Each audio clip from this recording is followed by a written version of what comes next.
Welcome to the LynnSanity Podcast with Caleb Lynn, a part of the Running Hook Podcast Network.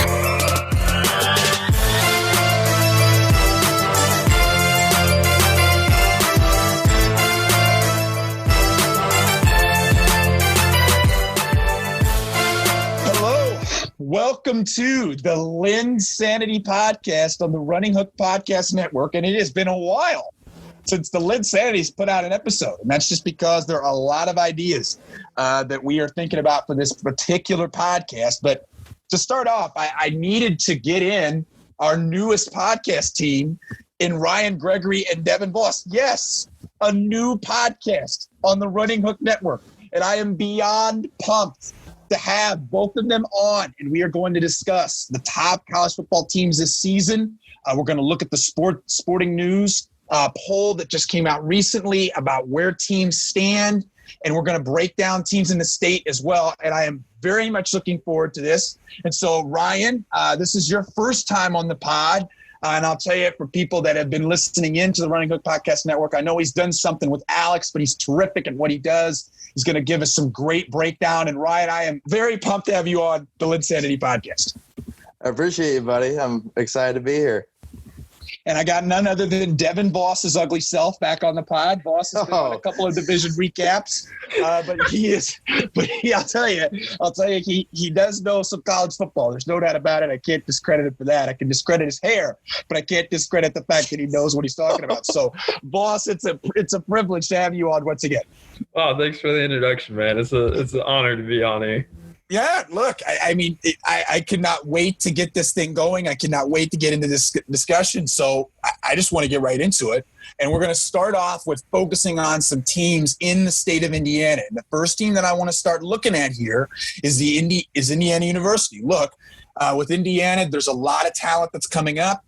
Tom Allen really seems to have that program in a really solid direction. When you got Michael Penix there, you got a really strong backfield in Stevie Scott and Samson James. You got Wolf Filer, who's got a chance to be a nice receiver. Ryan, just to start off, what is your perspective on Indiana football right now as you're seeing this team grow and ascend? And where do you think they can be at this season with a guy like Penix getting a real opportunity to start the season? Because I'm going to tell you, his arm talent just seems unfreaking believable. It seems potentially NFL. I mean, I could definitely see an NFL future for him if he really figures out the injury bug. And if he can stay on the field, I mean, there's nothing that can stand in his way. I mean, I've been super impressed with what I've seen from him thus far.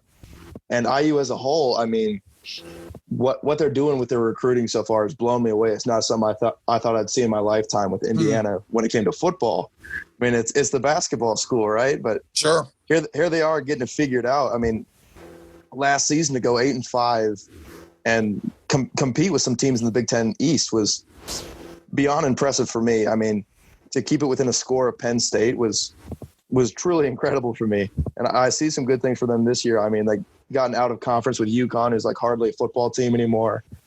They get a crossover against Illinois. It's lining up pretty nice for Indiana to have a pretty solid season this year. Yeah, I mean, the schedule is definitely a sign for Indiana to possibly make a nice run. I mean, I think when you look at the non-conference, it's not necessarily the strongest thing you'll ever see, but it's got some teams. It's got some wins. You could potentially say, oh, this would be a quality win. This is a solid non-conference win for a program like Indiana. And then, like you said, they play in the Big Ten. The Big Ten's going to give you a good game every week. And I think Indiana's got to sit there and like where they're at, like where the schedule's heading for them. Because, I mean, look, the way they played last season, it was inspiring. I mean, it was just incredible to watch when you see a team fighting the way they do. And for me, looking at Indiana football from afar, right, the coaching has always been an issue. Kevin Wilson was a great offensive mind. He couldn't coach defense to save his life. Tom Allen has figured out a way to balance this thing. And so, Voss, I want to get your perspective on who I think is one of the more underrated coaches in college football, and Tom Allen, when you really look at what he's been doing over the last couple of years. I think it needs to get more attention. I mean, do you agree with me on that? Absolutely. Oh, yeah. Turning Indiana, who is historically one of the worst football programs in NCAA history, to what he has now is actually very impressive. And I think he deserves to have a great amount of credit. It obviously was rough the first couple of years, but he's really building something there, and I'm excited to see what he continues to bring. Yeah, I mean, for a team like Indiana to go through what they were going through at quarterback, and Peyton Ramsey and Michael Penix, this battle of quarterbacks. Penix kept getting hurt. Ramsey, who is better than your typical average backup, comes in, just consistently fights for this team, and just it's inspiring to watch. I mean, people, thought that it was possible that Jack Tuttle was going to be a guy that could come in and play. And he was a 4-star transfer from Utah, but psych to that, because Michael Penix is the freaking real deal. I mean, this is a guy that is really coming in here and saying, look, I'm a sophomore quarterback and I'm ready to ball, and I'm ready to do it. The key is he's got to stay healthy. But I'll tell you, Tom Allen, once again, as Ryan mentioned, is just really taking over the recruiting side of this. He goes out, he gets some really good guards, and Dylan Powell, a graduate transfer from Stanford. Indiana getting a player from Stanford to play football. When you look at it, I think it's remarkable to think about where he's at. And I think if you're IU, you should be sitting there loving where you're at, and looking forward to what this season could offer you. Sorry. Go ahead, Ryan. No, go ahead. What really did it for me for Tom Allen in the recruiting was flipping Samson James from Ohio State. Yeah, you never thought you'd ever see a running back flip from Ohio State to IU. Like right then and there, I saw that Leo worked and that he really had the right formula for recruiting. Well, and to add to that, Ryan, I mean, this was a guy that even looked to transfer after the season, and somehow, some way, Tom Allen's keeping him. I mean, it's remarkable. I mean, this is a guy that we're sitting here like he could easily be starting somewhere and competing at a very high level. But here he is kind of waiting his chance, because if I'm going to be honest with you, Indiana is an underrated running back school. Look at some of the running backs that have been produced with Tevin Coleman, with Jordan Howard. Now, I'm not going to sit here and say these guys are superstars, but these guys are certainly able to produce at a high level. They're producing at good levels. They're definitely dependable. I mean, Indiana's a good running back university for players to develop. And they've been like this for what, the last 10 years, Voss? Oh, yeah, definitely. Jordan Howard wasn't even an IU prospect. He was a UAB kid who was there for 1 year. You can't claim him. IU was going to claim him. IU's going to claim him. This is a man that needed Indiana to develop in the way that he did. His team ceased to exist. That's why he came to Indiana. No. That's a part of it. But I'm not going to sit here and say that Jordan Howard did not need Indiana to be what he needed to be. I mean, come on. UAB football, the Big Ten football, if you can run the way that Jordan Howard does in the Big Ten, I mean, there's no question you're going to get interest there. Come on, Ryan. Come on, don't discredit Jordan Howard on this podcast. What's he ever done to you?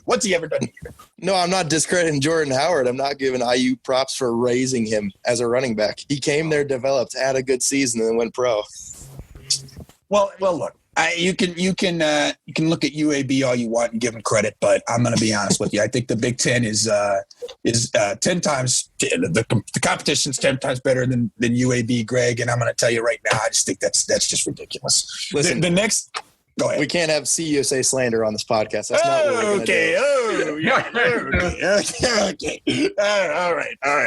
So as we don't get into, well, let's not get into CUSA slander. We really, we got too much to talk about. So let's transition into another team in the state of Indiana, and that's going to be the Purdue Boilermakers. Look, Purdue is a team that's got a first-round talent in Rondale Moore, a guy that's exciting on the field. He's a player that's going to sit there and draw your eyes to the screen. He's a big guy. He's a big guy to watch. He could be a potential top player coming in. And so, Ryan, just a quick little thought here. What do you see out of a guy like Rondale Moore? I mean, is this a guy that we could be sitting here saying he could be one of the 10 or 15 best players in college football, or has a chance to be, just because of all that he can do on the football field? Unfortunately for him, there's a lot of better receivers than him in football right now. And I'd certainly bump him up if he was a touch taller. I think he's somewhere in like the 5'9" range, and that might be generous.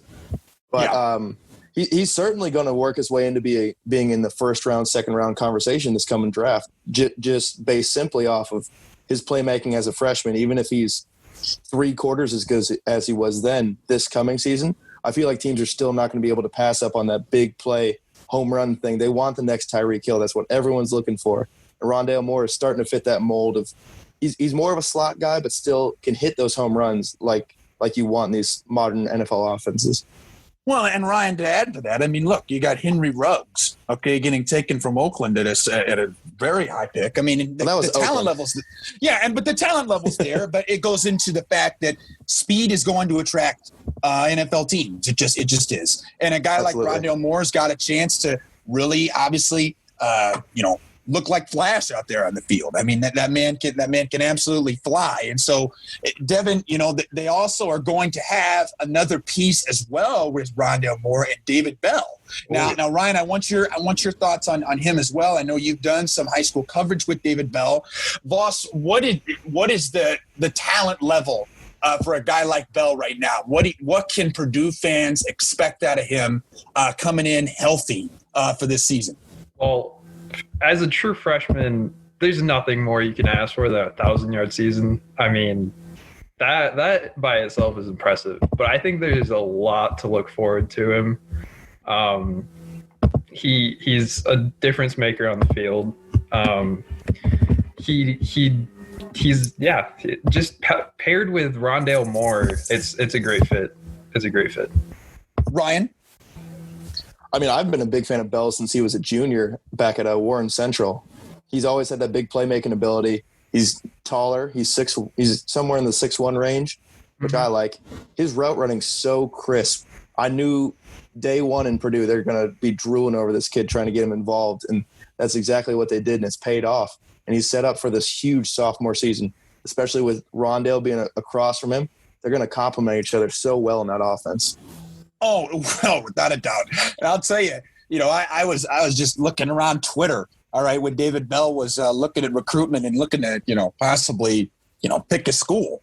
And, I see his picture and I see a Purdue football jersey, and I thought I was drunk because it's Purdue. I mean, why would a guy like David Bell go to Purdue to play football? But he's came in and is just totally developed into this a machine in his freshman year. And like you guys said, the football sense that it makes sense football wise, but you think of it, it's like, okay, Purdue football, like this kid was 5-star. This kid was a must watch type of guy. I mean, why would he freaking go to Purdue? But he's making it work. I mean, I'm not going to discredit that. And I'll tell you, when you look at Purdue for this season, obviously a big factor for how these two are going to develop is the quarterback position and the potential that the UCLA grad transfer Austin Burton has. And a lot of people, think he can really make a difference for them, give them some steady play at quarterback. And so, RG, really quick, what are your thoughts on Burton and how do you think he's going to really push Purdue to another level, or do you think he isn't going to do that much? I mean, what's your thoughts on that move for the Boilermakers? I don't think Burton's going to win the starting job. Woo! I think it's going to be Jack Plummer. Yeah. Wow. I was a huge Jack Plummer fan when he was able to stay in the game. I really think that he's the best option there. I've never been very blown away by Burton's tape. I mean, and Plummer's no All-American, to be fair, but age does not always equal being the more talented quarterback. Voss, what are your thoughts on Burton? And do you think that Burton will not get the starting job this season? Well, he'll certainly have an opportunity, but We're talking about a Purdue quarterback room that is extremely crowded, and that sounds crazy as heck to even say. Like there's like almost every single guy in that quarterback room could be a starter, and I would have to agree with Ryan. I think Plummer's going to win the job to start the season. Wow, ladies and gentlemen, we have got some takes from Ryan, Gregory, and Devin Voss. That is exactly what the LynnSanity podcast wants. Now, look, I mean, when you look at what Burton is, I would agree. I was watching a little bit of film on this guy. I was watching some, and I just sat there and I'm like, okay, he doesn't give me the wow factor. Just seems like he's just, kind of bland in a sense. And if you can get a guy like Plummer, I think that could be good for Purdue. I think that could be good to see the development of this kid and the chance to just see some growth there with Bell, to see some growth there with Moore. I mean, I think it's obviously going to be a job that both guys have a huge chance of getting. But I'll tell you, I think you're going to have to be really good to get the job because the talent level of this team, this team should be looking to win right now with the talent level they have. I mean, how many times are you going to be able to say at Purdue football that you have two guys as talented as Rondale Moore and David Bell on your offense? I don't know how many times you're going to do that. So I think you want to make sure that the quarterback position is a success rather than a failure. You guys with me on that? Yep, absolutely. I mean, who's to say that Michael Alamo doesn't win the job? He's this 4-star quarterback out of New Jersey. Exactly. That's what I'm saying. Who's to say? You don't get 4-star quarterbacks that often. Every single quarterback could compete in that offense. Yeah, and that's going to be something to watch out for. I mean, this is a Purdue team that is going to sit there and really have to evaluate that position because there's a lot of opportunity and a lot of guys that are very talented, as Voss and Ryan just mentioned. And we're going to have to see, okay, who's the right guy, who's going to fit in well. Because I'll tell you, I think this is a year where Purdue football and Purdue football fans should be expecting a lot of wins with the talent on their offense. The next team that I want to look at in the state of Indiana is the Notre Dame Fighting Irish. And I know I got one person in this podcast that's probably going berserks right now since we're talking about the Irish and Devin Voss. So I'm not even going to try to say anything. I'm just going to let Devin Voss kind of give you his perspective on this. So real quick, Devin, just how good is Notre Dame going to be next season? Just give me a, how good do you think they're going to be? Where do you think they're going to be at? And what should fans expect from them this season?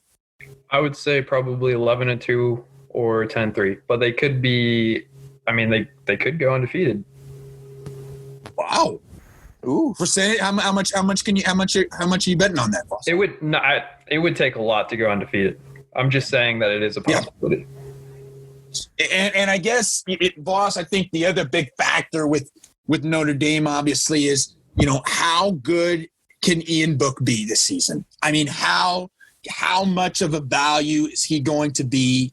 And where do you see him? Where do you see Book? Is he a guy that is in the top half for this season? Or is he just going to be a guy that just kind of gives you good numbers for the season and you just move on? I mean, what's your perspective on Book this season? I do think he is going to. I honestly believe he's going to have a really good year.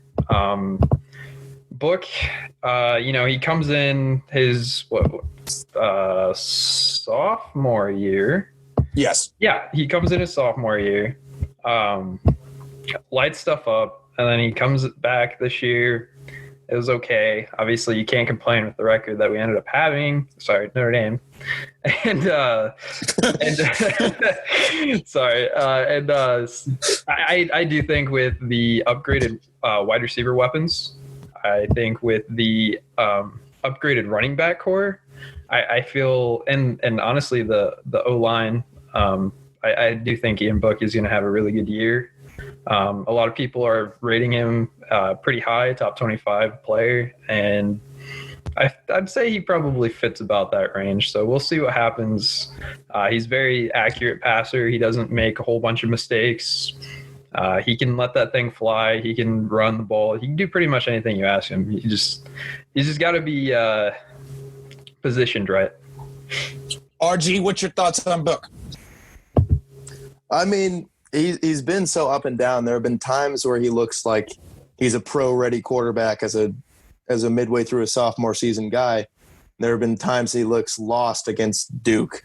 I mean, it's so hard to pencil him in as one thing or another. And so this is kind of his last shot at showing NFL scouts that he's ready for it. I mean, he definitely has the accuracy that you want to see.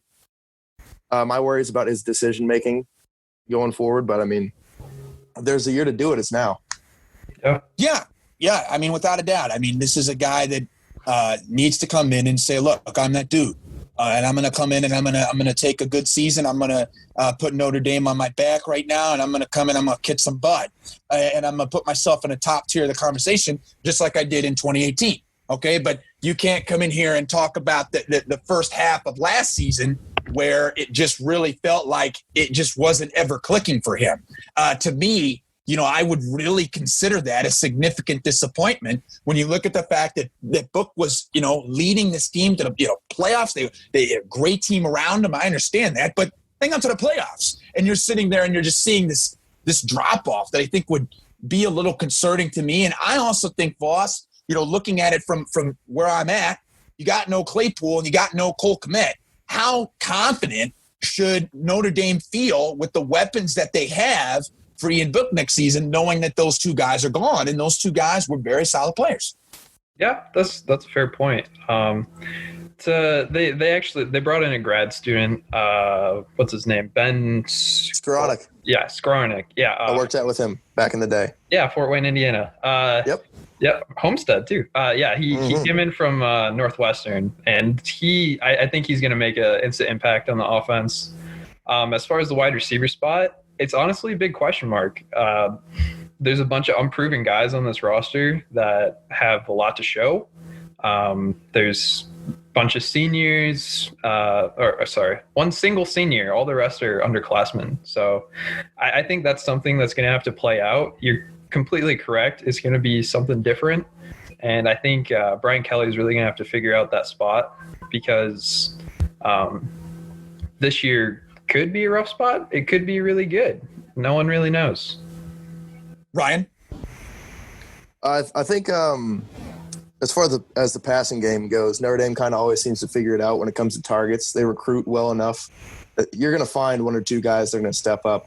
But it's going to be more helpful having a Jafar Armstrong at running back and all that continuity on the offensive line. I think the pressure is going to be less so like it was in years previous, where Book has to be the guy and step up and deliver and make these passes happen, whereas I feel like they'll be able to lean a little bit more on the run game this season. Yeah, I mean, I think with those two guys gone, obviously it's to hit. But, I mean, they are making some moves. I mean, they are trying to – they do have a consistent offensive line. Having, like you said, Ryan, a consistent running game where you're sitting there like, yeah, I know this guy. I know what he's going to do. And I got an offensive line that's steady. That's going to take pressure off Book. Just the chemistry that they're already going to have is going to be ginormous for him, and it could make him feel a little bit more comfortable this season. You would think it would, but I think really it's going to come down to, can these unproven players really say, look, I'm going to make a big jump. I'm going to come in. I'm going to play effectively, and we're not going to have to see Book try to do it all, because I think when Book gets into that mentality, it's ugly. He's not a guy that's going to sit there and perform a Patrick Mahomes and try to, take over the show, right? It's just not who he is. So I think when you look at Book, he's going to have to, he's about the system. He's about, okay, how can I operate within what I got? And there's a lot of things that are great for quarterbacks to succeed with the offensive line that he has and the running game he has, as you guys mentioned. And I think that's going to be significant. But the thing about Notre Dame that I always like when I watch them play is they always have a defense that you just sit there and you're like, come on, man. I mean, there's just NFL. It feels like there's NFL guys everywhere, right? You got Jalen Smith. You got all these guys just sitting there, all this talent. But now, these pass rushers in Khalid Kareem, Julian Akwara, Jameer Jones are all gone. So where does Notre Dame go defensively? And how, Voss, where do you think they can be on that side of the ball? Because when I think of Notre Dame, I don't really think about offense as much as I think about some great defensive players that they've had in their past. Yeah, honestly, I think they'll be completely fine. They need a little bit of more experience back in the cornerback and safety department. One really good guy that they just added was Isaiah Pryor from Ohio State. They snagged him. He'll be coming in at safety.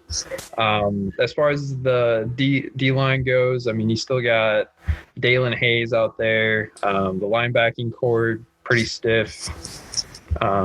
They do have another grad transfer coming at cornerback. So, I mean, Notre Dame, honestly, they usually never disappoint on the defensive end. I think Clark Leah will always figure it out.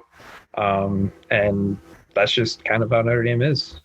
So I guess to follow up on that, Voss, I mean, who are some guys with some of these players that are moving on to the NFL? Who are some guys that people should be sitting there like, man, this could be a guy that really develops into something big this season with all of these guys that are, moving on last year? And who are some guys that you think are legit factors for how good Notre Dame's defense is going to be?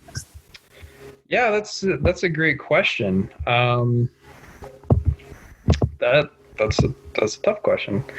Didn't think you'd throw me that one. No, you're good. I think as an overall unit, they'll be well. But some guys to kind of look out for. I did mention Isaiah Pryor. They did lose a lot of talent going into this season. So it's honestly a lot of new talent.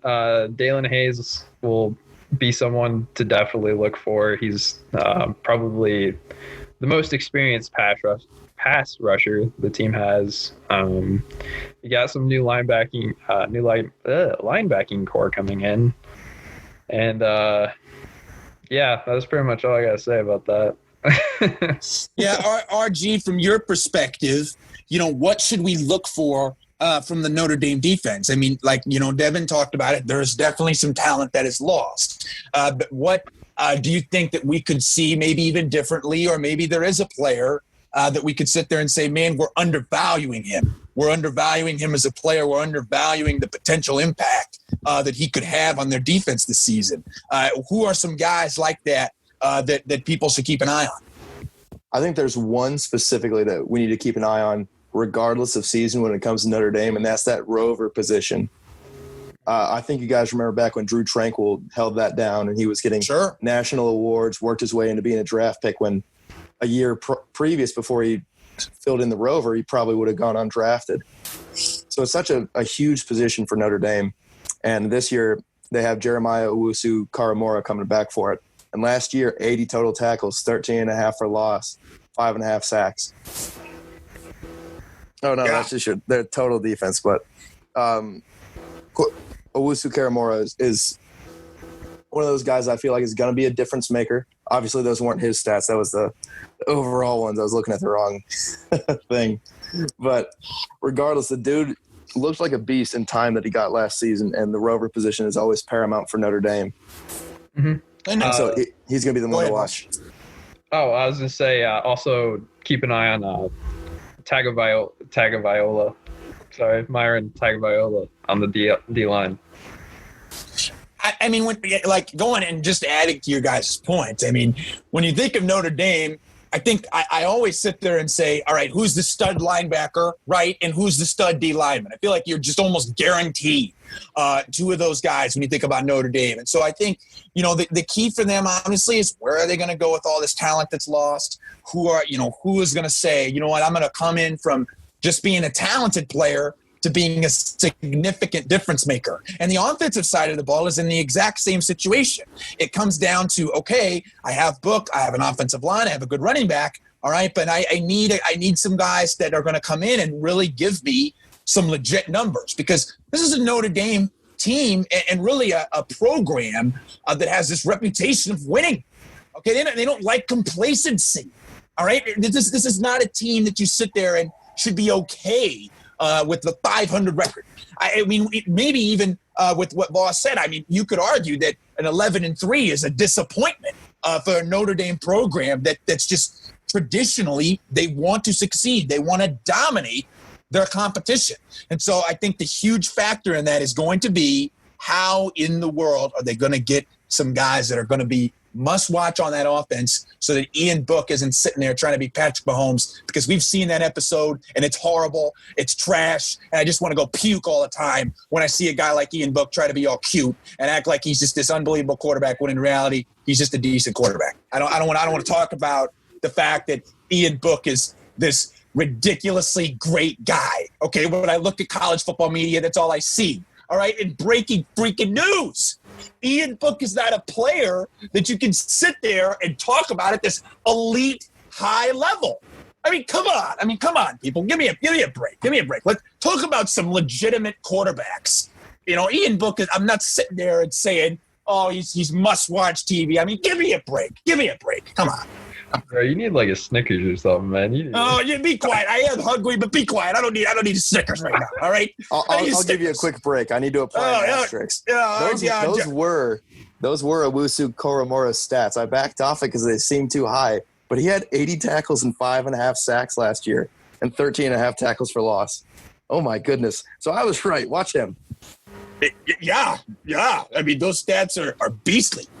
beastly. And Lord knows you're not getting beastly stats from Ian Book next season. So take a look at the defense. All right. Take a look at the defense. All right. So now that we are moving on from the state, we're going to sit here and really dive in to the sporting news rankings. We're going to dive into some top teams. We're going to look at some programs just in general and just see where they're at. I mean, obviously there's dominant programs every year. There's dominant traditional programs, that are just going to continue to be at the top of the top. And one of those programs and a team that's looking like they're going to be ranked number one to start the season is the Clemson Tigers. But I'll tell you, there is a lot going on with the Clemson Tigers. A lot. There's a lot of stuff between the locker room. There's a lot going on with Dabo Swinney. There's just a lot going on. And obviously, you got Trevor Lawrence, Travis Etienne, and Justin Ross, which is a trio that's just ridiculous. And so you want to obviously try to keep it on the football field. But I'll tell you, not a lot's looking very good, Voss and Gregory, in terms of off the field and how Dabo's saying some stuff. I mean, what do you guys think about what's going on there in Clemson? Devin, you want to take the lead? No, you can. All right. Well, as far as off the field goes, I mean, he's really going with the Bible pounding theory to try and get recruits there and ruling out potential recruits. And you had to know that was going to come back and bite him in the ass. There are just some ways that those ideals don't line up with appropriate ideals for the young men that you're trying to recruit. And so that's button heads right now, and he's hunkering down in his stances that in many cases are a bit outdated. And Clemson's not in the upper echelon as far as like their entire roster being blue chip guys, but a good number of them are. And if they want to keep that up and really get into like the highest stratosphere as far as like being the place to go in college football, there needs to be something done up top about being understanding of the young men that you're trying to get to come play football for you. Voss? No, yeah, everything you said is completely right. Especially with everything that's going on, it definitely a bad move to wear a Football Matters t-shirt. It's not like that big of a deal. It makes sense, but I mean, it is a big deal in the other sense. And he's got a lot of things going on for him right now. So far as I've seen, most players have been defending him. So, I mean, I think things in light of times, at least right now, definitely not looking great off the field. But when it comes to it, I mean, it seems like Dabo is a pretty generally good guy. And I think he'll hopefully be able to rally the locker room, hopefully be able to make amends if there's any damage there. And I think that the Clemson Tigers, if they struggle a little bit, I mean, I guess I could see it, but I feel like he would probably have them ready for the season. I mean, you would think. I mean, this is a guy in Dabo Swinney that's just, really dominated the last, 3 or 4 years, okay? I mean, he's came in and just really aced it. Now, I mean, we can sit here and say, oh, the ACC's trash, but the fact of the matter is he's getting the job done. I mean, he's pulling national title rings. He continues to get talent and excel, and they're coming in the NFL and they're dominating. Like, he is definitely finding ways to get this talent and continue his success. And Ryan, I want to ask you about a point that you made about Clemson and the talent level, particularly in the depth of their roster. Do you not think that Clemson is a top program for guys right now in terms of, where could I go? Do you not think Clemson is in that conversation right now because of what's going on potentially? So I think it's less about what I think and more about like just what the numbers are showing us. I sent you guys this stuff that I said I'd bring up with Bud Elliott from 24/7 Sports and his blue chip ratio. He just takes a look at like the percentage of how much of your roster is a blue chip, and a blue chip in college football is any player ranked in a 4 or 5 star from the composite. And so Clemson's only at 63% of their roster. That's 7th place.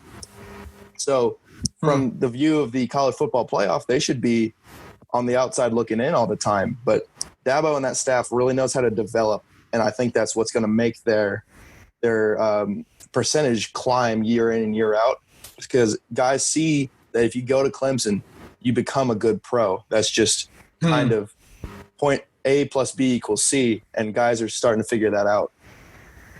Voss, do you concur with RG on that, or do you have a different opinion on Clemson in that regard? No, he's totally right. That's the same thing that people were and still are doing with Alabama. And, it's just undebatable. Yeah, I mean, certainly the talent level of this team is there, right? This is a team that's got big names. They got guys who have been on winning, succeeding, and they've been winning championships. Trevor Lawrence is a guy that you sit there and you're like, okay, he's just must watch. The talent level's ridiculous. I mean, he's a guy that most people think, or it could potentially go in the top 5, potentially could be the number 1 pick. And so I want to ask you guys this: how good do you both think Trevor Lawrence is? And what do you think of the guy? I mean, just what do you think? Long term, short term, just in general. Just what are your thoughts on Trevor Lawrence? And Voss, I want to start with you. He's going to be a top 5 pick. Actually, I'd be shocked if he doesn't go number 1.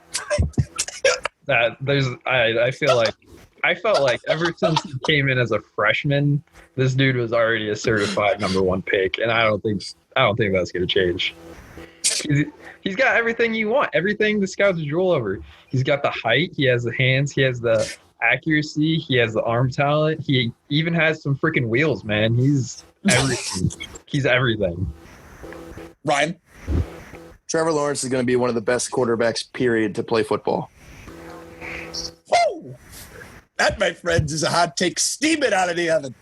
I mean, look, like this is a guy in Lawrence that I mean, the talent level is there. I mean, you sit there and you're just like, he's ridiculous.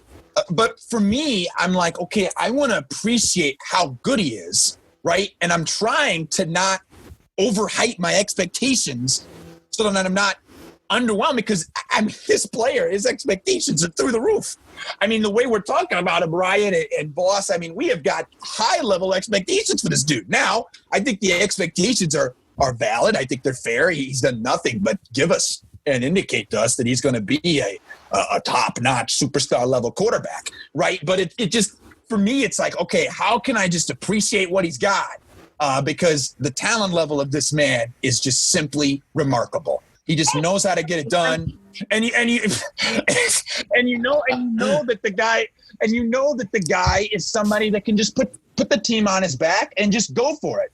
I mean, there's probably going to be a team in the league that's just going to say in week 8 in the NFL, screw it, we're going to lose all these games so that we could potentially get a once-in-a-generation quarterback.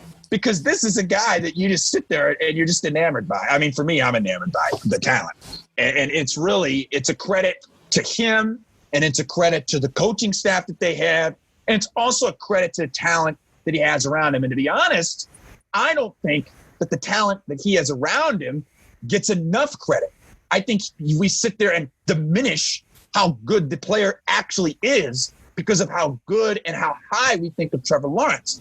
And the guy that I'm thinking of right now in terms of who we do that with is Travis Etienne. It was a huge deal that Clemson was able to get him back and not go to the NFL draft. In fact, it was shocking news for the college and NFL world to see that this guy wasn't going to go. He said, I'm going to stay. I'm going to try to win a national championship. And I have so much respect for that. Saying, look, I just want to win. I want to leave a career at Clemson with a high remark. I want to come in. I want to be able to deliver at a high level for 4 years. I got nothing but respect for it, and I love seeing it. I love it. And so, Ryan, I want to ask you this: what are your opinions on ETN, and what are your thoughts on him deciding, I'm going to come back for this season? He's an idiot for coming back. Are you kidding me? Why? He's a running back that plays football. Why is he an idiot for coming back?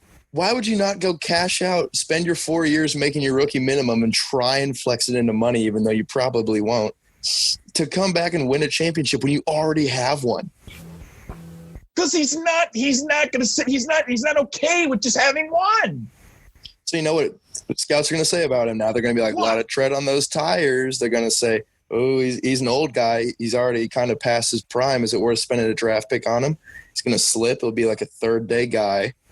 Despite his immense talent. Third-day guy? because there's too much wear on the tires. Running back doesn't matter in the league anymore. If you're young and you'll throw your body around for 3 years, they'll let you do that, and then they'll kick you to the curb and draft the next guy. It doesn't matter about pride or how much talent you got. It's about not spending a lot of money on a running back. Devin? Statistically, things don't ever play out when a top-tier talent comes back for their senior year. Always a bad idea. Always a bad idea. If you've ever watched Flemelo on YouTube, he'd just lose his mind right now. Ryan's completely right in the fact that you're adding wear to the tires. That's never a good thing as at least for an NFL outlook. I mean, look, prime example, Jordan Howard comes in, great, 2 seasons, kick him to the curb. They did the same. The Bears did the same thing with Jeremy Langford. It's like a repetitive motion. NFL just does not like to pay great players. But if we're just talking about Travis Etienne as the player, God, I want that guy on my football team. He can do everything you want. Actually, looking at his stats completely now, he had 2,046 yards from scrimmage, 23 touchdowns. I mean, this dude's a freaking touchdown magnet. He rushes all over you, granted behind a Clemson offensive line. And then you got, it always takes pressure off you when you got Trevor Lawrence as your quarterback. And they kind of feed off of each other. And that's just a perfect match. RG, where are you at on Etienne just in general as a player? I mean, even if you saw him declare for the NFL draft, I mean, what's your thoughts on a guy like Etienne? Are you not really high on him as a player?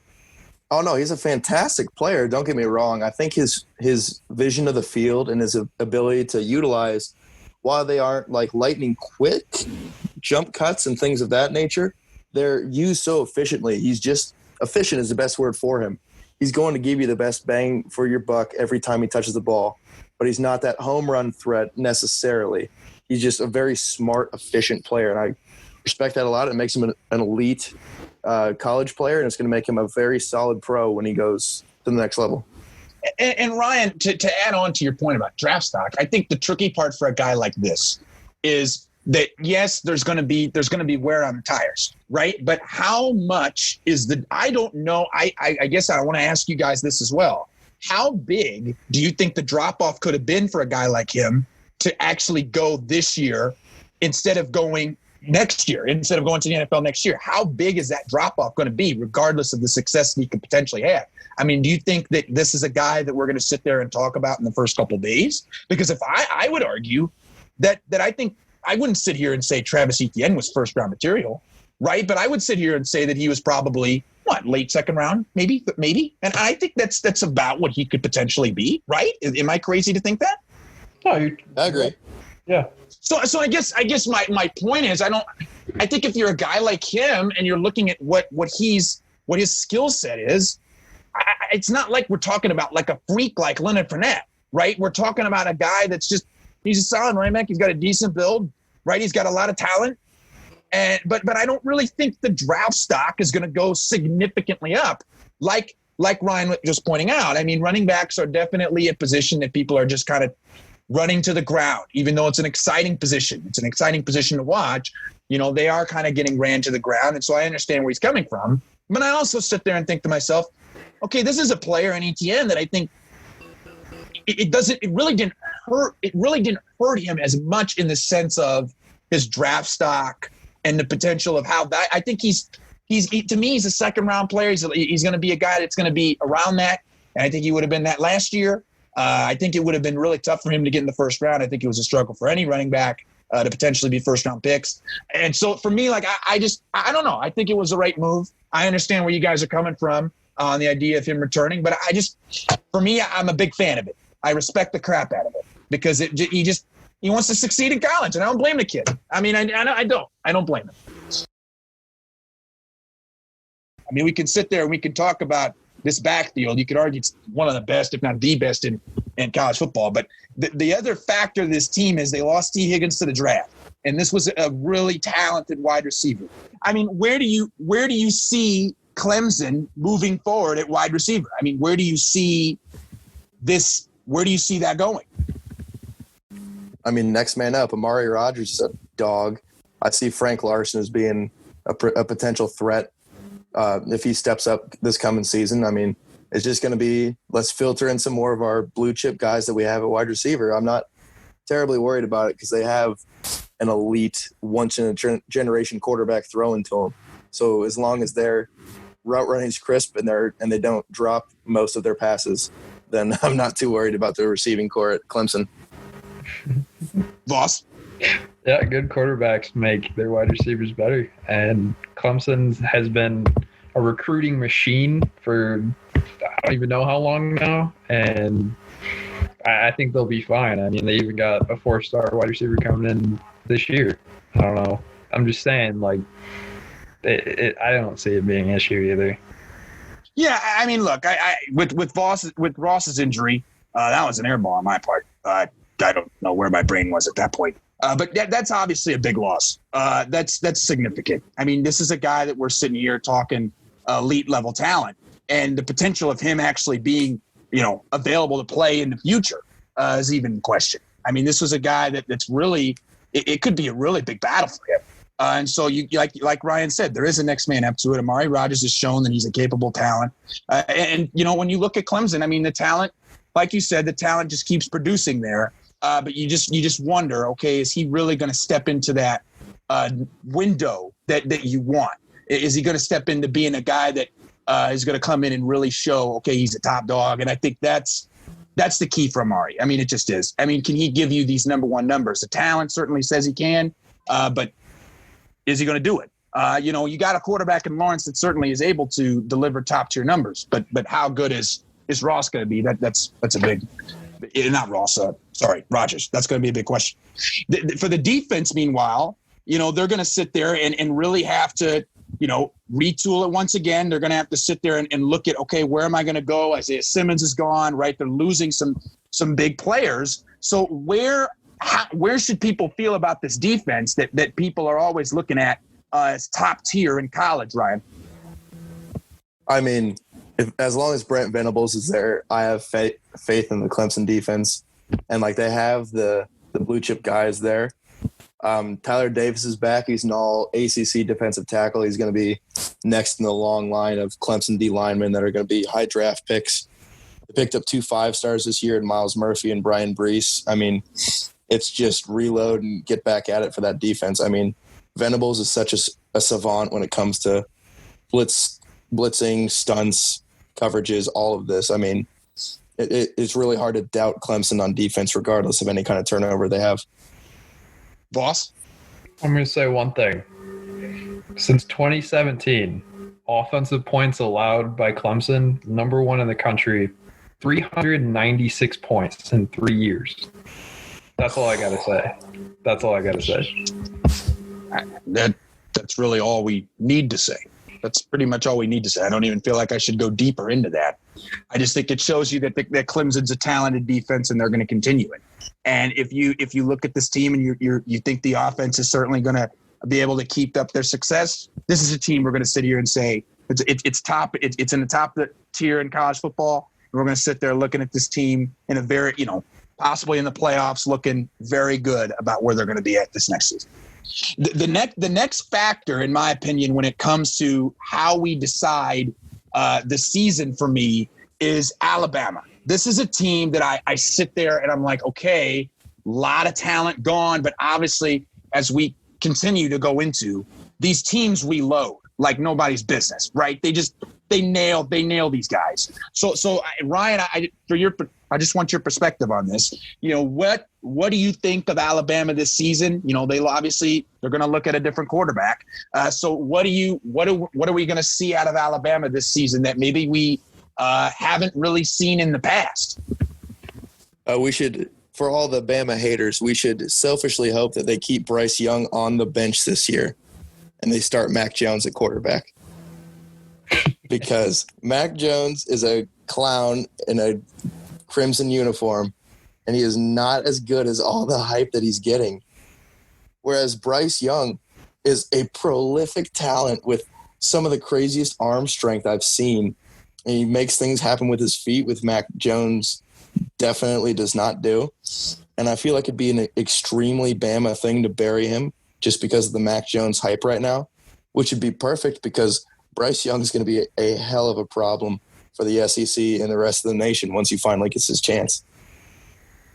Voss? Yeah, absolutely. Bama's they're always going to be in the top 10, and you can't. You pretty much at this point, you just got to expect it. As long as Nick Saban's there, they're just going to be there. And they get the return of Dylan Moses. They got a whole, you know how their defense works. They always got top talent. It's like you got 5-star everything, 5 stars buried behind 5 stars, 5-star punters out here. Like you just know what to expect with Alabama. But to your point, I'm not a huge fan of Mac Jones. I think as long as he is the quarterback, I personally think that Alabama in general is going to go way more run heavy this year. And I don't know if they'll be the top dog in the SEC this year. Ooh. Who is? That comes later. Okay. All right. We can. Okay. All right. It better come later. But look, I think when you look at Alabama, this is obviously they're talented, right? But the quarterback position is going to be everything. I mean, Bryce Young, you're sitting there, you're reading about this guy. You're like, man, the guy's got mega talent. But then you got Mac Jones, who they like. But I agree with Ryan. The talent level of Bryce Young, I feel like it's a slam dunk. I don't know, but I guess that's just me. I guess they think Mac Jones is going to give them some more stability. Is that kind of what they're thinking, Ryan? I guess. Is that kind of what their mindset is? I mean, I could have been a successful quarterback in that offense last year. Are you kidding me? Throwing the ball to Jalen Waddle and Devontae Smith and Henry Ruggs and Jerry Jeudy. Like, I could have closed my eyes and thrown it 20 yards, and one of the 4 of them probably would have came down with it. Or I could just hand it off to Najee Harris, and he'd probably get me 7. Yeah, no kidding. Yeah, I mean, it felt like when you look at Alabama, it's like the talent around the quarterback is just incredible. And the offensive line, it's just it feels like it's just all NFL guys, right? And then the running backs are just these big physical bruisers.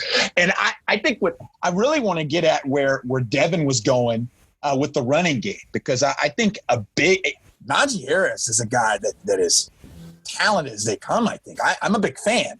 Do you guys think that he is going to be a big part of where Alabama goes this season? Yeah, if they're wise. If they're wise, you should feed that man on 1st and 2nd down and throw if you have to, because he's probably getting 6. Voss? Yeah, I agree. I mean, look at Alabama's past. Aside from Tua, what's been their most successful thing? Running backs. Their complete running back offense.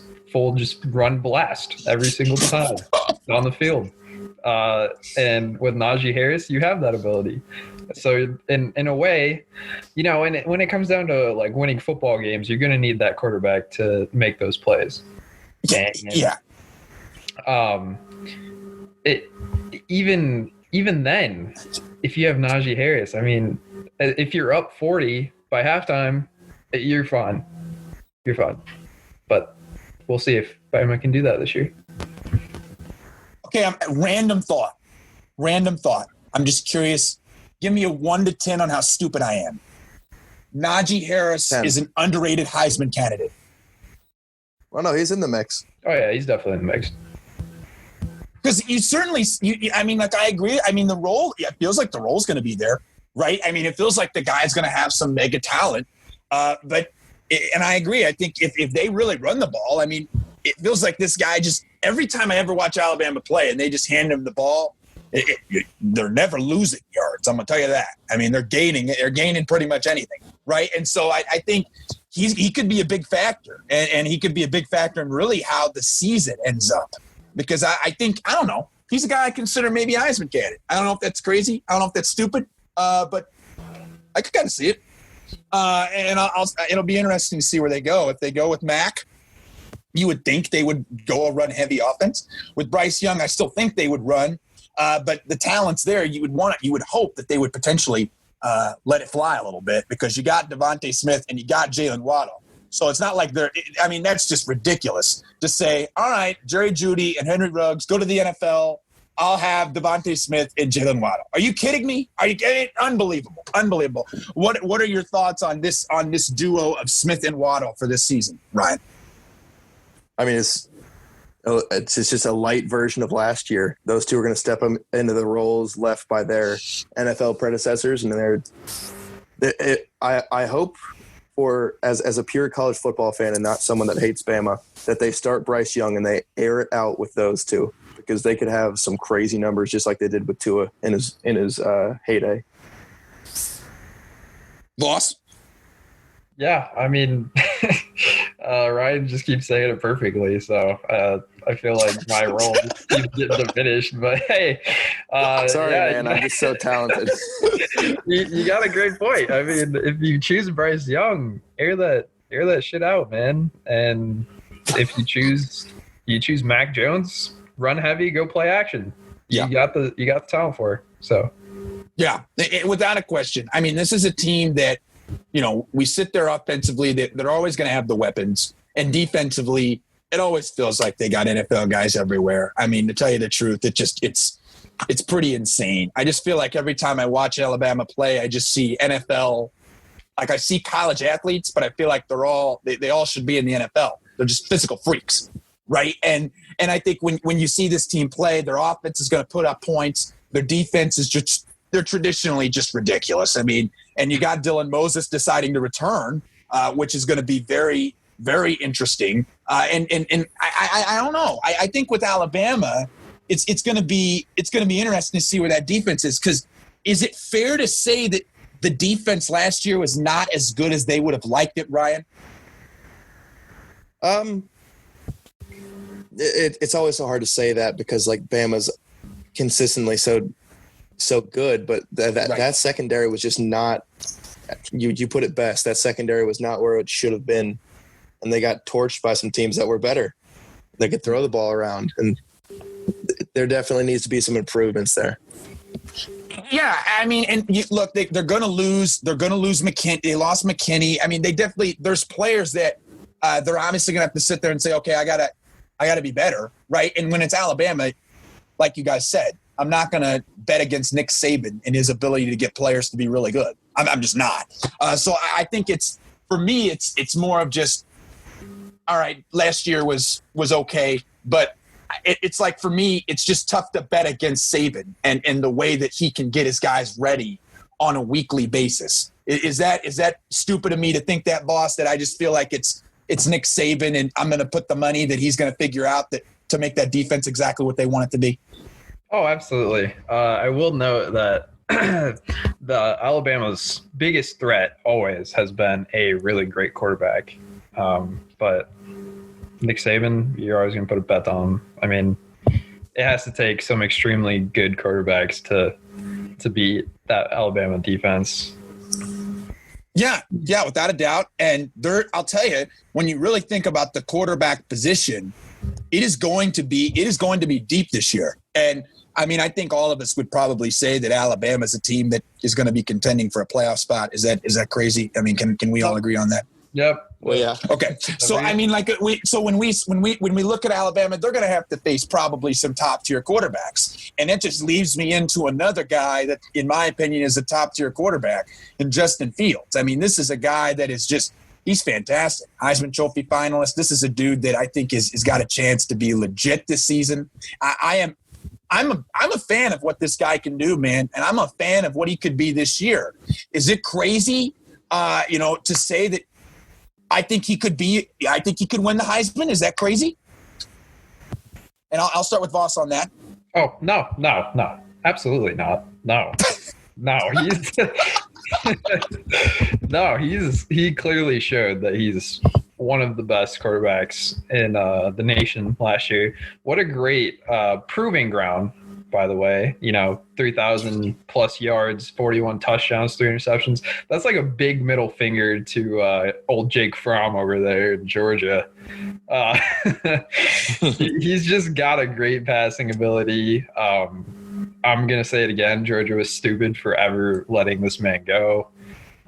Good for him for finding a successful place where he can go, and he's just going to have another great year. Ohio State, they're always going to have weapons, both offensive and defensively. So, yeah, I would say Justin Fields is pretty set up to win the Heisman if he plays well enough. Ryan, do you think that's a possibility, him taking the Heisman Award? Is he a favorite of yours potentially? Let me tell you, as a Wisconsin fan, I am horrified of what that Ohio State offense is going to do this year. Because, I mean, they got absolutely robbed of a national title appearance last season. Like, they legitimately beat Clemson, but then the ref said, nah, you didn't.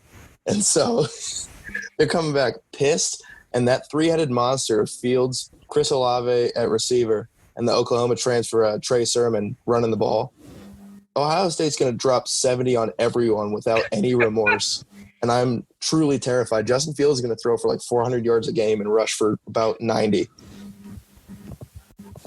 Yeah, I mean, I'll tell you, when I went to go see this guy last year in the Big Ten championship, I mean, this dude, you can just tell he's got the presence of, I know I'm really good, and I know I can take over at any time.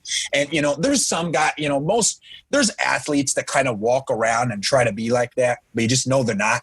But then you walk in and you see a guy like Fields, and you see how cool and calm and collected he is as a football player, and you're just like, yeah, his career is going to be ascending. I mean, you just know that this is a guy that's just going to develop into a really fine player. And I think this year, certainly, he's going to be a monster, like Ryan said. And I think another interesting part of it, really, with Fields is what their wide receivers. Now, Voss, they have some guys that are really talented that may not have gotten the insane numbers in Garrett Wilson and Julian Fleming.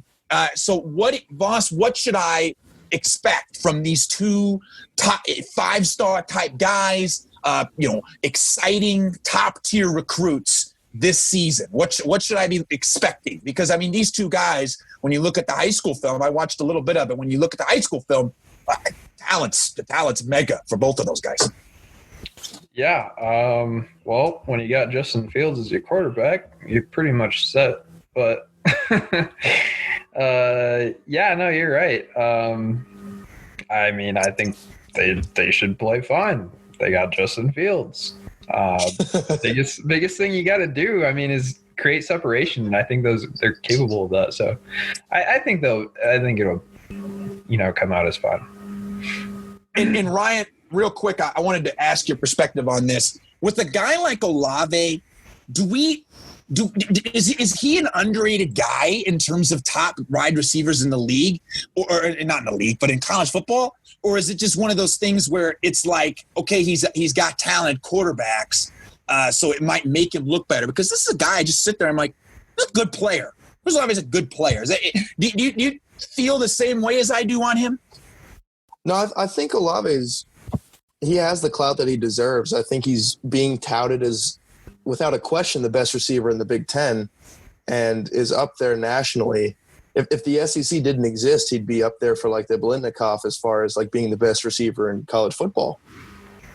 Yeah, and I guess that's really where I'm coming down to. I mean, the SEC, you just sit there and you see all this mega talent, right? And I don't know. I mean, sometimes like I think the Big Ten definitely gets talked about. There's no question about it. But there's certain individuals that I'm like, dang, I don't know. We should get considered more in the national races. But like Ryan said, the SEC is just they're just dominant, man. I mean, they're loaded, and it's going to be tricky for any legitimate star unless you have like Justin Fields like numbers to really pop out if you're not in the SEC. And I think the other factor with Ohio State is the fact that the numbers were certainly there on the defensive side of the ball. I mean, Chase Young was on the Ohio State defense. I feel like that's just all I need to say. Chase Young was on the Ohio State defense.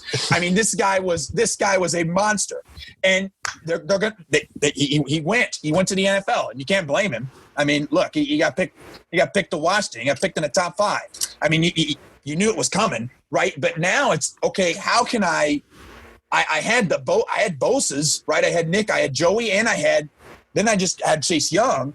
I mean, is there a pass rusher, Ryan, that could be, a superstar type guy for the Buckeyes this season, or are we going to have to take a break from that? Unfortunately, I don't think we're going to have like quote unquote superstar type as far as pass rushing goes. I think Ohio State's going to lean a lot more on their linebacking core. A lot of talent, a lot of experience there. And as well as Sean Wade coming back to play corner. It's going to be more of an issue of, hey, let's see if you can throw on us. We know our guys are good enough to at least plug you from the defensive line. And going to be a lot of picks from Ohio State this year. It's going to be less wreaking havoc on the defensive line and more of like we dare you to try and get more than 4 yards. Voss? Yeah, Wade and Baron Browning, both of them, they're going to lead that defense pretty well. Even on the D, I mean, the D-line isn't anything spectacular. But, I mean, Taron Vincent, the other guy, who am I thinking of? I'm trying to find his name in my notes. Okay, whatever. Regardless, exactly as Ryan said. Zach Harris. All right, I found it. We're good. Yeah, they've got a daring backfield. Nothing like completely, dominant up front, but they'll be able to produce a lot of numbers. They're going to be, when you look at Ohio State, you honestly, a lot of people obviously see the offense. I've always seen the defense. Yeah. I mean, they've always had great corners, a great secondary, great linebackers, great defensive. Yeah, all as a unit, Ohio State recruits defense very well.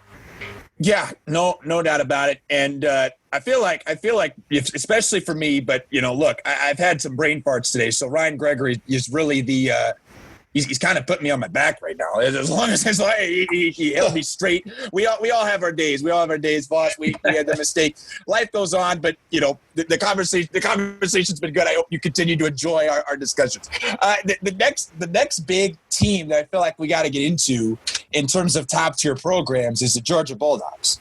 And Jake Fromm is gone. And Ryan, I know you have plenty to say about Jake Fromm, but I don't want you to get into that because the Bulldogs went out and said, we'll take Jamie Newman from Wake Forest. So Ryan, what should Georgia be looking for from their quarterback room this season? What should I be expecting? Because I know, Ryan, you are certainly not a Fromm guy. Yeah, I wasn't a big Fromm guy, and I am even less of a Jamie Newman guy. I mean, man, they did this wrong. If they can work out, if they can work out JT Daniels playing immediately, and that would be ideal. Mm-hmm. But let's cross our fingers and hope that Jamie Newman's not going to be the guy because, oh boy, they're going to waste so much talent. Yeah, Voss, what do you think about the whole situation with Daniels? I mean, if he is able to come in and play for this Georgia team, do you believe it's basically his job? I mean, is it basically handed to him on a silver platter? Okay, you're the dude. Oh yeah, I would give that man the starting job in a heartbeat. JT Daniels, he's a great quarterback. He's gonna be a great quarterback. If they can work that out and get him in, yeah, then Georgia is gonna have a smooth transition. You won't have to deal with Jake Fromm throwing the ball 5 yards every play. It'll be a big overhaul, but I think it would work out. If that's not the case, and you roll with Jamie Newman, you're really just kicking yourself in the ass for letting that man Justin Fields walk. So that's all I'm saying. So, and Ryan, in all seriousness, when I saw that Georgia said, you know what, we're going to take Jake Fromm over Justin Fields, I sat there and I'm like, this doesn't make any sense. Ryan, can you defend? Is there a way for you to defend Fromm over Fields? I can't defend it, but I can explain why it happened. Explain it for me. Because Jake Fromm's white. And they both played at Georgia. That's fair. That is definitely fair. That's the only answer you have to look for. Do you think a single Georgia fan was like, hey, let's give Justin Fields a try, despite him being the far immense talent? Like, no, this guy got us the playoff. He's a promised one. And so they rode with this lifer bench player instead of a prolific Heisman candidate. Just because he liked to fish and he was white. For the listeners out there, I to be honest with you, I just kind of wanted Ryan to go in on Fromm, and that's a quick little 30 seconds of how I could get He can throw Ryan the on ball Fromm. about as far as I can kick him. If I were to pick up Jake Fromm and throw him, I bet I could get a good 4 yards, which is what his slants usually come out. Wow, the bash is there. Imagine underthrowing an out route as a Division I quarterback. Like, he can't get it there. He can't. He's super accurate, but I can throw it to you if you were 2 feet away too. That's about his max. You ever seen him uncork a football? It looks like it hurts him. Look, it felt like Fromm was a very good quarterback, but it never felt like he was ever going to be good as Fields. It was very confusing for me seeing it from the perspective that I'm seeing it in. But hey, I don't know. I don't know what you're going to do. They made the move. There's nothing they can do about it. They got to figure it out. And that makes me lead into my question with Daniels is, okay, this is a guy that had a lot of talent coming into USC. So how good could he be in Georgia, Ryan? What should if he comes in and it works out to where he can start? How good are we talking in terms of what Daniels could give you? If he starts this year, JT Daniels would be a top 3 quarterback in the SEC, maybe top 2. But I think he played a bit too much at USC. Getting that waiver is going to be really difficult for Georgia to figure out. Voss, are you on the same boat on that? I mean, what do you think of if Daniels comes in? What does that look like? I mean, here's the thing: with Georgia's offense, the way it's set up, most quarterbacks can succeed in that system with Kirby Smart. I mean, look at Jake Fromm.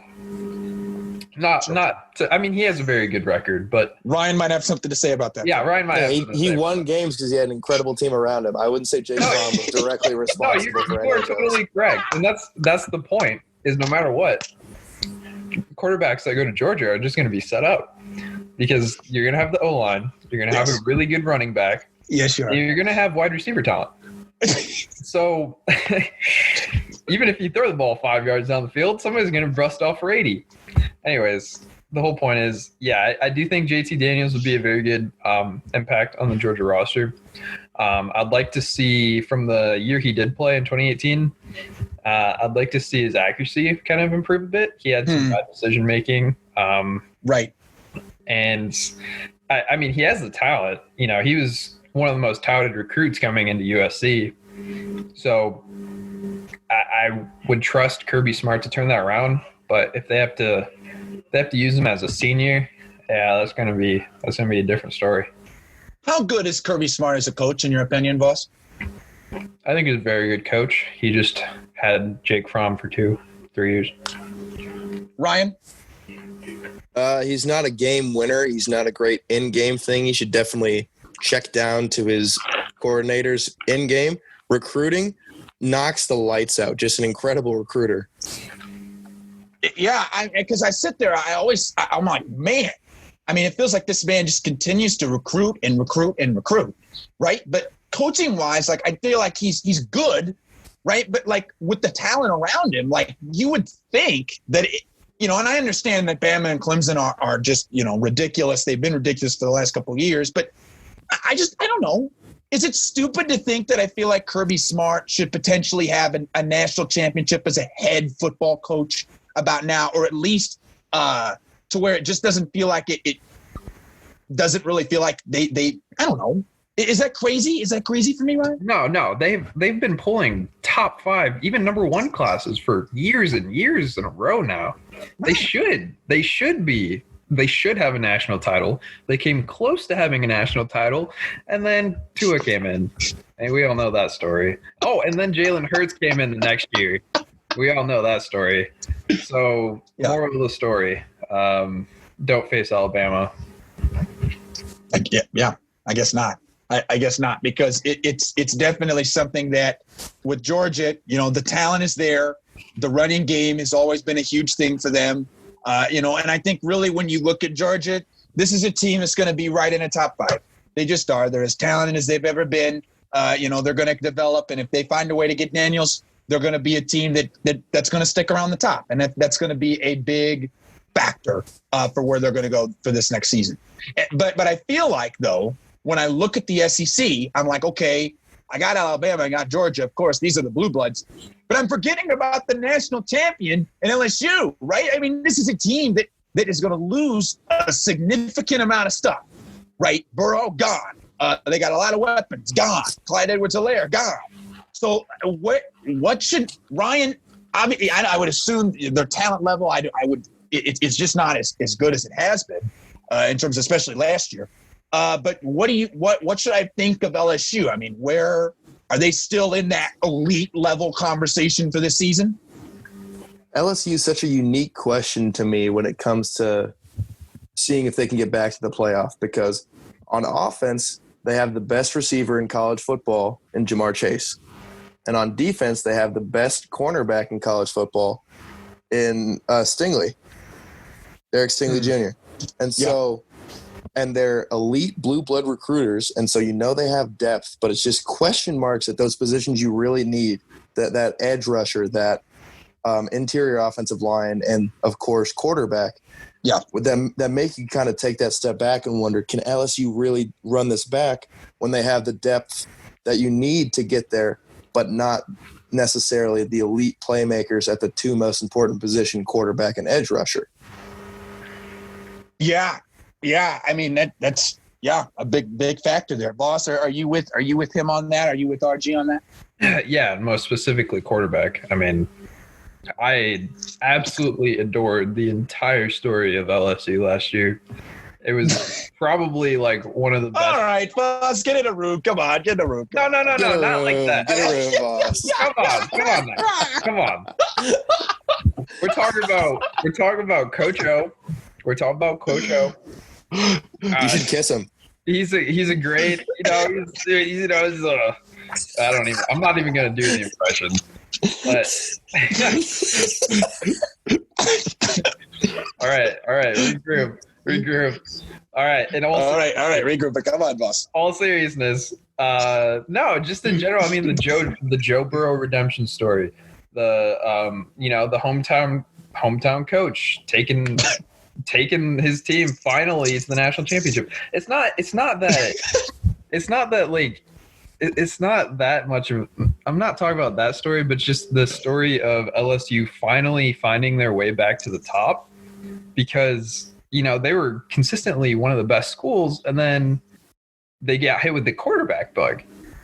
They just never got great quarterbacks. And hey man, Zach Mettenberger was a dog. Zach Mettenberger. Oh man, that's a name right there. That is a name. But in reality, Tennessee Titans' finest. Okay.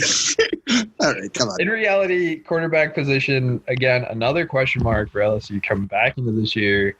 I think it's going to be a drop off from last year, and I think that's reasonable. I think that is a reasonable drop off. You're not going to get Joe Burrow again. That was just spectacular. I mean, this quite possibly the greatest single season for a quarterback in NCAA history. So there's naturally going to be a drop off. It's just how big's the drop off going to be? Yeah, and I think that's what it's. I think I agree with Voss. That's where it's going to come down to. I mean, this team was just unbelievably talented last year, and they lost a bunch of players. And at the end of the day, they can recruit. LSU can recruit, but you lost, stars all over the place. I mean, you just flat out lost them. And they're going to have to really figure out a way to rebuild it. And the key is going to be quarterback. In football, that is the top position. And I think at the end of the day, they're going to have to address that. And they're going to take a drop off, but this team's talented enough. I mean, I feel like we're still going to talk about them. They're still going to be a highly relevant team this season. They're going to be highly competitive in the SEC. But I think a national championship would be a stretch. Given the way that there's just a lot of talented teams out there, and LSU's in the SEC, they could be beat up by a bunch of teams. I mean, it's going to be interesting to see where this team goes. And another conference that I want to get into that I know we really haven't talked about, but a team in there is just sticking out as something interesting. And I know, Ryan, from my understanding, I don't believe you're crazy on the Pac-12, but the Oregon Ducks are coming in at 6 on this sporting news rankings. And so, Ryan, I want your perspective here on the Ducks. I mean, they don't have Herbert, right? But what do you see out of this Oregon Ducks team? Are they a sneaky potential playoff team in your opinion? Playoffs, no, 0 chance. 0. Just because, I mean, look at their first 3 games of the season. Yeah. Potential loss to North Dakota State, definitely losing to Ohio State, and then you got to play Hawaii, always punchy. And that's before you even start playing the Pac-12 teams that they always seem to lose at least 1 or 2 to. Sure. So, I mean, Voss. definitely not a playoff team, but that defense is going to be pretty nice with Thibodeau kind of coming into his own and Noah Sewell stepping in at linebacker as a true freshman 5-star. I mean, that offense is just going to be buns. So that's going to be the problem. Voss, are you on the same boat? Because it feels like the defense is talented, but the quarterback situation in the offense, there's a lot of questions. Yeah, there's probably too many questions. The defense is great. I don't see Oregon making the Final Four. They're going to be good. They're not going to be bad, but you know how the Pac-12 is. They just consistently eat each other up and shit each other out. That's just how it works.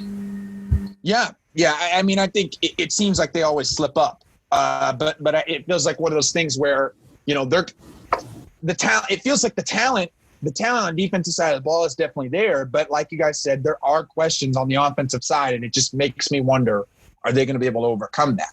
Are they going to be able to really, find something at quarterback and they get offensive weapons that really make sense to succeed and really take over? I don't know. And there's just a lot of questions there. And so real quick, we aren't able to, we just spent so much time talking about the top of the top, which is great. It was awesome. But I want to do a quick little game per se of teams. I'm going to ask both Ryan and Devin, I'm going to give them a group of 3, and I'm just going to ask them rank what you think of them, whether, in terms of successful or what you like from these teams. And so I'm going to start off with these 3 teams: Oklahoma, Penn State, and Florida. Between those 3 teams, rank them for me. What do you see out of those 3 teams? Rank them between what you think they're going to be this season. So Ryan, start the game for me. How are you going to rank them? So I'm going to lead off with Penn State, just based off of continuity, and the greatest player out of the 3 of those teams resides on Penn State. So it's hard not to go with them. Penn State's got Sean Clifford coming back. They got Pat Fryermuth coming back. Their running back room of Journey Brown and Noah Cain is going to be really good. Jahan Dotson's a very good receiver. Offense is going to put up something like the 40s every game. They got Micah Parsons, who's going to be a consensus top 5 pick when it comes to the NFL draft next year. It gets a little tough playing against Ohio State every year and playing in the Big Ten East, but I think as far as roster goes, Penn State's the best team.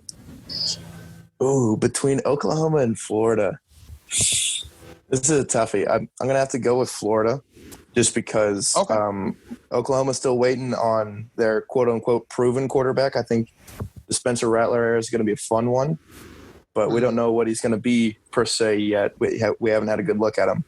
Whereas in Florida, we have a known commodity with Kyle Trask. They got some fun pieces on offense, like the Miami transfer Lorenzo Lingard. And it's hard to doubt an SEC defense recruited by Mullen. I mean, he's always going to put someone out there. Yeah. Voss, what? Oh, sorry, go ahead. And then Oklahoma last. That was all I was going to say. Oklahoma last. Devin, what is it for you? You rank those 3 teams right now. Give it to me. All right, I'm going to flip with Ryan. I'm going to say Florida, Penn State, and then Oklahoma. Ooh. I have a lot of belief in Florida this year. I think they have all of the pieces to do well. Dan Mullen's been recruiting really well. I think Kyle Trask, even Emory Jones, either or. I think it'll be Kyle Trask, but Kyle Trask, I think he's going to have a great season. The defense is just stellar. I feel like that's come to be a known commodity for Florida in the recent years. Yeah. And it's, Georgia obviously is the biggest thing for Florida. Right. Pencil in the L. I think they have a chance to actually beat them this year. And wow. I think they have a chance to go to the SEC championship. As far as Penn State, I'm not a huge believer in Sean Clifford, but that's a good point. Yeah, but I do think Penn State overall is a great team, and I think that kind of makes up for it. But yeah, Penn State number 2, and then last I got Oklahoma. I think Spencer Rattler is going to be really good, but a lot of unknowns with coming into this year. Yeah, no doubt. I think with these 3, you could do a lot with it. They're all, it just depends on what you like. Depends on what you think about what they got going. Because I think those 3 teams are certainly going to be contenders. They're certainly going to be, top teams in the land. There's no question about it. I'm not going to sit there and say, they're going to make the playoffs or anything. But I mean, again, that more or less these are top 10 schools in football pretty consistently. And so I think it's going to be interesting to kind of see, all right, where do those 3 go? I mean, it feels like Florida's just in an interesting position. They're good, but it's like it feels like it's been a little bit difficult for them to always get past the hump of Georgia, right? And then I think Penn State, obviously, just their division is just insane. And then followed by Oklahoma, there's just a ton of questions. I mean, how is Rattler going to be this year? There's just a lot there. So I think that's going to be a factor. And really, we don't really know what to expect. We don't know what to expect from them. And so I think that's going to be a big thing. And so, here we are. We're going to get to a point where we're kind of concluding the podcast. So I want to ask both Devin and Ryan a couple of questions. And I'm going to start off with Devin. I'm going to say, okay, from the teams that, we talked about, give or take 10, 15 teams. Who are some teams, Voss, that we got to keep an eye on that we didn't talk about on this pod as much as we could have? I mean, certainly we went in on a lot, but who are some teams that we need to sit there and look at and take seriously for the season? All right. I know Brian's going to agree with me on this one. North Carolina, Mac Brown. Woo! He's got that train rolling. He's got one of the best quarterbacks in the nation. Really great offense. They got 2 tough tests in the first 2 weeks with UCF and Auburn. And they get to, if they make it through there, you get another swing at Clemson. So, I mean, that's going to be a tough schedule. I think that it'll be a great proving ground for Mac Brown. And if I had to put my chips in on a group of 5 team, I'm going all in on Cincinnati, man. They are – their defense is great. They're probably the best American team as far as defense. And Desmond Ridder's coming back. They got pretty much everything figured out. I really think you should look out for Cincinnati this upcoming year. And Ryan, outside of the teams that Voss mentioned, who are some teams that we didn't talk about that you sit there and you're like, I like them, I think they're good, and we got to keep an eye on them? 3 teams that won't be contending for a national championship or anything, and maybe not even – okay, take that back. They will be competing for division titles and potentially conference titles. California, sure. Kent State, and Louisiana Ragin Cajuns. All 3 of these teams – I say this because I think they have very underrated quarterbacks that showed just what they can do last year. With Cal, we got Chase Garbers. And I love what Justin Wilcox has done with this team. That defense year in and year out is giving Pac-12 teams problems, and Pac-12 teams like to score the ball. So that's the thing you need to focus on. And so his skill players around him aren't super talented, but a good arm is about all you need in college football to make things happen. And then Kent State got Dustin Crum. was tearing the MAC up last year. I mean, he threw for 2,600 yards, 20 touchdowns, 2 picks, ran for 706 touchdowns. Just making these kids look silly. Then Isaiah McCoy, his top receiver, is back as well. So they're going to be the super flashy 1-2 punch for a team that was long considered the worst in college football. Kent State's going to be punchy this year. And then finally with Louisiana, the Ragin Cajuns. I love that lefty Levi Lewis. He played so good for them last year. He threw for 3,000 yards and 26 touchdowns. And wow. They got a pretty good 1-2 punch going on at running back. I feel like they're in a good position to win the Sun Belt next year if App State takes a step back. Yeah, look, this is for the listeners out there, this is why I like Ryan Gregory. Ryan Gregory doesn't give me some like underrated Big Ten team. He hits me with the Ragin' Cajuns. That's why I like Ryan Gregory, and that's why I wanted him on the podcast. I mean, this is it right here. That's all. You know, that's why we got. That's why we want these opinions. It's why I'm very thankful that they're both on this podcast. And real quick to conclude, kind of our episode today. Who are the top 5 players in college football for this season for the both of you? And we'll start with Devin Voss. Ooh. Top 5 college football players this season are Lawrence. God, I'm having a blank. I'm sorry. Justin Fields. There we go. That's what I was looking for. I think that's see the next parts. Those are really tough. Sure. Oh man.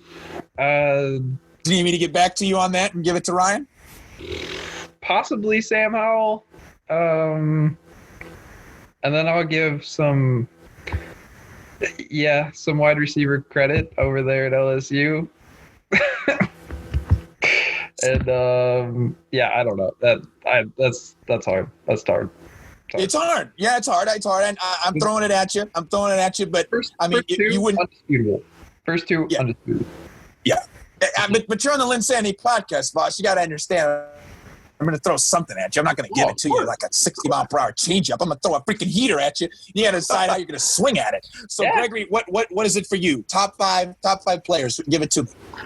Are we talking just like household names, or are we talking like offensive linemen, defensive players?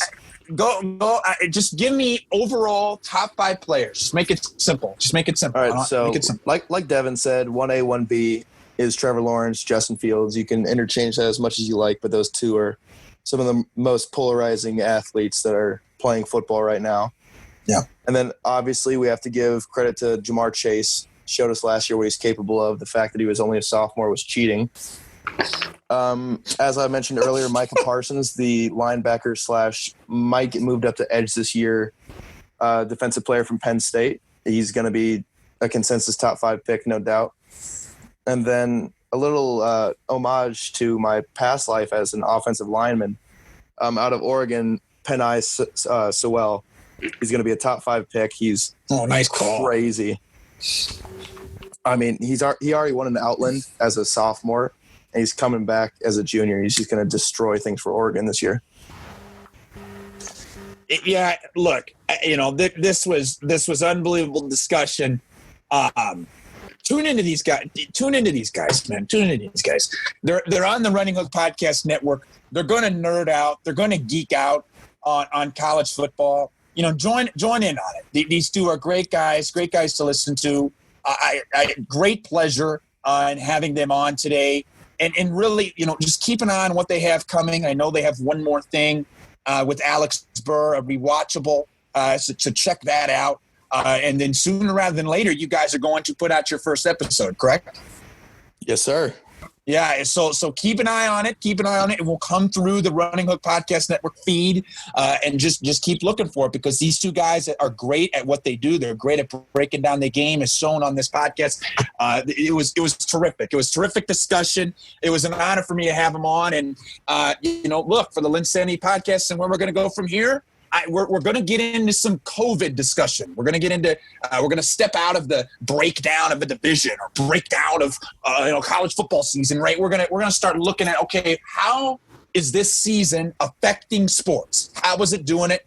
What is it like? We're going to try to get some different perspectives on. We're going to try to get some people that are involved in certain things that maybe not necessarily aren't crazy into sports, but can give us a value of, okay, this is going to impact sports because of this and this. And I'm going to, kind of make it a panel discussion, and I'm going to kind of make it a little series. So please check that out.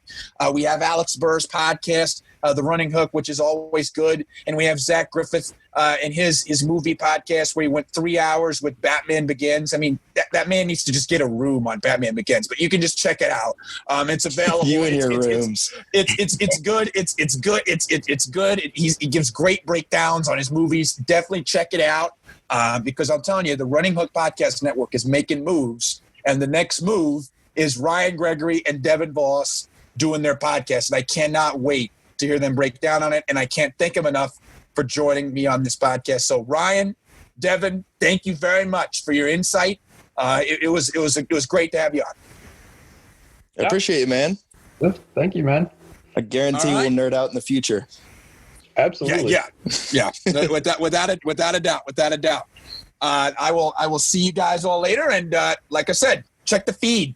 Give me a rating also. And don't be afraid to, comment and at me on Twitter about things that you would potentially like to see on the LynnSanity podcast. I'm gladly willing to take a look at those and see where we can go with it. So I will check you guys out, and podcast episodes will be available next week. Later.